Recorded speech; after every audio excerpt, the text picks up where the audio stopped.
hii sasa naiona ni kama zinajirudia kama miaka kidogo ya nyuma kidogo. Tulikuja hapa tena tukawa tumelipa pingilio na mpira kuendelea kuchezeka.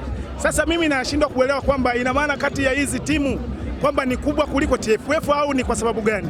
Kwa sababu kama kanuni inasema kwamba lazima mtu afanye mazoezi siku ya mwisho, na huyu mtu anajua kabisa kwamba ni muhimu sana kufanya mazoezi, na wakati huku hajafanya mazoezi na akawa amekataa, ina maana huyu anakuwa amekataa kwa sababu gani?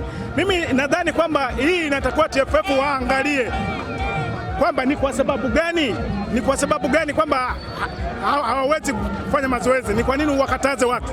Kwa mimi ninavyoona kwamba inavyoonekana kiukweli ni kwamba hizi timu zina nguvu kuliko TFF.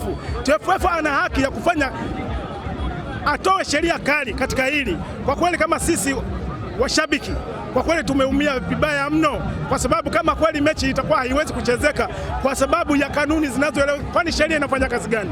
Kama sheria ipo kwa ajili ya kufanya kazi, mimi natarajia na imani kubwa kwamba niione hii sheria ikifanya kazi kweli kweli, kwa sababu hii inakuwa kama tunachezea fedha za Watanzania, kwa sababu hizi hela si kwamba zinatokea tu kwamba watu wanazipata tu kirahisi.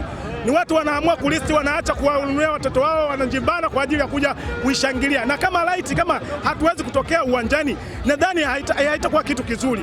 Sasa kama sisi tunatokea uwanjani alafu uongozi unatuangusha kiasi hichi, sisi tunakuwa tunajisikia vibaya sana. Kwa kweli mimi sina mengi ya kuzungumza, ila nasikitika sana kama kweli Simba na Yanga, kwa sababu sijawahi kuona timu zingine ikiwa Simba na Kagera, ikiwa Simba na Tabora, sija kuona vitu vya namna hii. Kwa nini Simba na Yanga tu? Kwa nini Simba na Yanga kila siku? Hasa kama kweli kuna watu wako katika hizi timu wanaamua kukwamisha mpira wa Tanzania, kwa nini wasikae pembeni ili sisi tukaenda na mpira halisi? Kwa sababu huu tunakuwa sio mpira halisi, huu unakuwa ni kama ule wanasiasa wanaokuja kutuletea mambo ya siasa. Hasa mpira unaleta siasa, sisi tunatumia gharama zetu, tunatumia mida yetu. Kwa kweli sisi tunajisikia vibaya sana. Sisi tunahitaji kama taifa isimame kwenye mipira hii, kama ni michezo kama michezo mingine, na sisi tunatumia gharama kubwa, waweze kutuonea huruma sisi Watanzania wenzao. Mimi nadhani naishia hapo. Sawa bro. Sema bro.